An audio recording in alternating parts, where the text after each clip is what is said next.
Baiklah, assalamualaikum warahmatullahi wabarakatuh. Sobat-sobat calon guru, selamat datang di channel Calon Guru. Pada video ini kita akan berbagi informasi update terkait tentang rencana penghapusan tenaga honorer mulai tahun 2023. Dan juga tentunya ada upaya-upaya untuk menuntaskan honorer di tahun ini. Bagaimanakah informasi terbarunya? Silahkan simak video ini sampai selesai. Namun sebelum kita lanjutkan, perlu saya ingatkan bagi teman-teman yang mungkin baru pertama kali menemukan channel ini, silahkan klik tombol subscribe-nya dan aktifkan notifikasi loncengnya, sehingga nanti jika ada update video terbaru, teman-teman tidak akan ketinggalan informasi. Baiklah sobat semuanya, baru saja terbit tertanggal 31 Mei 2022 dari Menpan RB dengan nomor sekian, yaitu surat edaran terkait tentang status kepegawaian di lingkungan instansi pemerintah, baik itu pusat maupun juga daerah. Ya, mana surat dari Menpan RB ini ditujukan kepada yaitu yang terhormat Bapak Ibu para pejabat pembina kepegawaian atau PPK, dalam hal ini adalah gubernur, bupati dan juga wali kota ya, baik itu di lingkungan kementerian serta di lingkungan pusat dan juga daerah, teman-teman.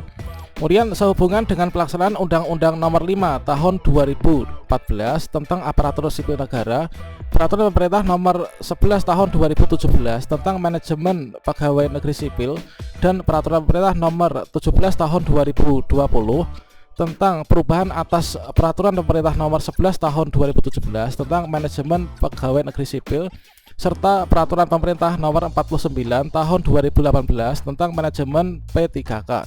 Bersama ini dengan hormat disampaikan hal sebagai berikut.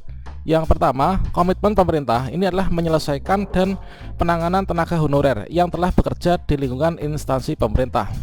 Telah dilaksanakan berdasarkan Peraturan Pemerintah Nomor 48 Tahun 2005 sebagaimana telah diubah dengan Peraturan Pemerintah Nomor 43 Tahun 2007 tentang perubahan atas Peraturan Pemerintah Nomor 48 Tahun 2005 tentang pengangkatan tenaga honorer menjadi pegawai negeri sipil, serta terakhir diubah dalam Peraturan Presiden Nomor 56 Tahun 2012 tentang perubahan kedua atas Peraturan Pemerintah Nomor 48 Tahun 2005 tentang pengangkatan tenaga honorer menjadi pegawai negeri sipil. Nah, untuk muatan yang kedua yaitu selanjutnya, seiring dengan pelaksanaan reformasi birokrasi khususnya penataan SDM aparatur untuk mewujudkan aparatur sipil negara sebagai bagian dari reformasi birokrasi tersebut, telah melahirkanlah Undang-Undang Nomor 5 Tahun 2014 tentang ASN yang menetapkan bahwa aparatur sipil negara sebagai profesi yang memiliki kewajiban mengelola dan mengembangkan diri dan wajib mempertanggungjawabkan kinerjanya dan menerapkan prinsip merit dalam pelaksanaan manajemen aparatur sipil negara. Oleh sebab itu, dalam Undang-Undang Nomor 5 Tahun 2014 tentang ASN dalam rangka penataan SDM aparatur telah mengatur ASN yang menyebutkan pada pasal 6 itu berbunyi pegawai ASN itu terdiri dari dua jenis ya. Yang pertama PNS dan yang kedua adalah P3K. Yang B, pasal 8 berbunyi pegawai ASN berkedudukan sebagai unsur aparatur negara.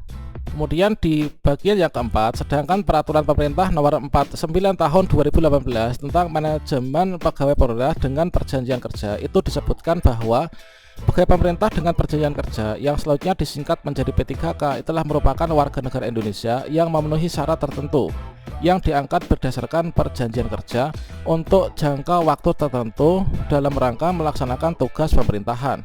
Kemudian pada bagian yang kedua, pasal 2 ayat 1 itu berbunyi jabatan ASN yang dapat diisi oleh P3K itu adalah meliputi dua bagian ya, yaitu jabatan fungsional dan juga jabatan pimpinan tinggi. Kemudian adapun JPT yang dapat diisi dari P3K itu adalah tersebut dalam pasal 5 itu adalah JPT utama tertentu dan juga JPT media tertentu. Kemudian bagian D, sedangkan untuk JF yang diisi oleh P3K sebagaimana diatur dalam Peraturan Presiden Nomor 38 Tahun 2020 tentang jenis jabatan yang dapat diisi oleh P3K dan keputusan Menpan RB Nomor 76 Tahun 2022 tentang perubahan atas keputusan Menpan RB Nomor 1197 Tahun 2021 tentang jabatan fungsional yang dapat diisi oleh pegawai pemerintah dengan perjanjian kerja. Kemudian ya bagian E, pasal 96 ayat 1 itu bunyinya dilarang mengangkat pegawai non PNS atau non P3K untuk mengisi jabatan ASN.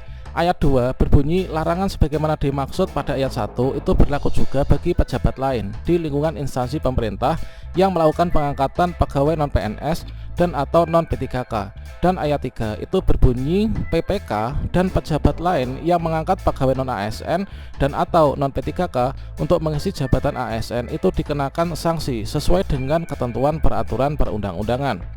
Pada bagian F, pasal 19 ayat 1 berbunyi pada saat peraturan pemerintah ini berlaku, pegawai non-PNS yang bertugas pada instansi pemerintah termasuk pegawai yang bertugas pada lembaga non-struktural, instansi pemerintah yang menerapkan pola pengelolaan keuangan, badan layanan umum atau badan layanan umum daerah, lembaga penyiaran publik, dan perguruan tinggi negeri baru berdasarkan peraturan Presiden nomor 10 tahun 2016 tentang dosen dan tenaga kependidikan pada perguruan tinggi negeri baru. Sebelum diundangannya, peraturan pemerintah ini masih tetap melaksanakan tugas paling lama 5 tahun.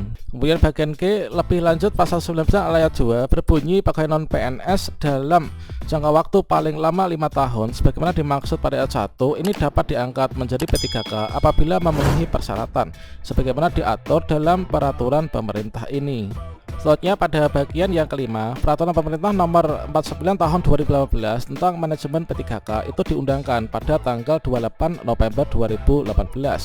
Maka dengan demikian itu diberlakukan 5 tahun sebagaimana tersebut pada pasal 19 ayat 1 jatuh pada tanggal 28 November 2023. Jadi untuk deadline-nya, mengapa di sini nanti deadline-nya tanggal 28 November itulah dikarenakan hal tersebut yang mewajibkan status kepegawaian di lingkungan instansi pemerintah itu hanya terdiri dari 2 jenis kepegawaian, yaitu PNS dan juga P3K.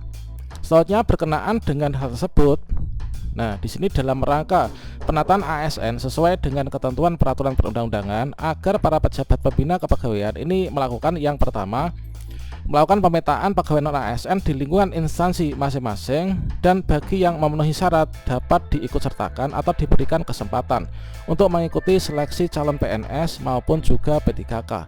Makanya saat ini sedang gencar-gencarnya masing-masing daerah itu melakukan penataan dan pengalokasian untuk formasinya. Dan bagian B, menghapuskan jenis kepegawaian selain PNS dan juga P3K di lingkungan instansi masing-masing.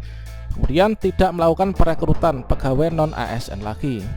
Dan dalam instansi pemerintah yang membutuhkan tenaga lain seperti pengemudi, tenaga kebersihan, dan satuan pengamanan dapat dilakukan dengan cara yaitu tenaga alih daya atau outsourcing oleh pihak ketiga, dan status tenaga ahli daya outsourcing tersebut bukanlah merupakan tenaga honorer pada instansi yang bersangkutan. Selanjutnya di sini pada bagian yang D, menyusun langkah strategis penyelesaian pegawai non-ASN yang tidak memenuhi syarat dan tidak lulus seleksi calon PNS maupun P3K sesuai ketentuan peraturan perundang-undangan tersebut. Nah, di sini sebelum batas waktu tanggal 28 November tahun 2023.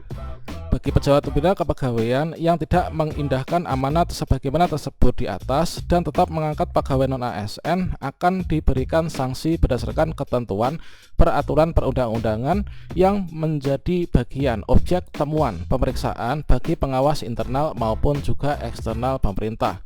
Nah, dengan dikeluarkannya surat edaran tersebut, maka semoga saja nanti kita sebelum hal ini nanti diberlakukan untuk bulan November 2023, kita semua bisa lolos ya dalam seleksi P3K di tahun ini.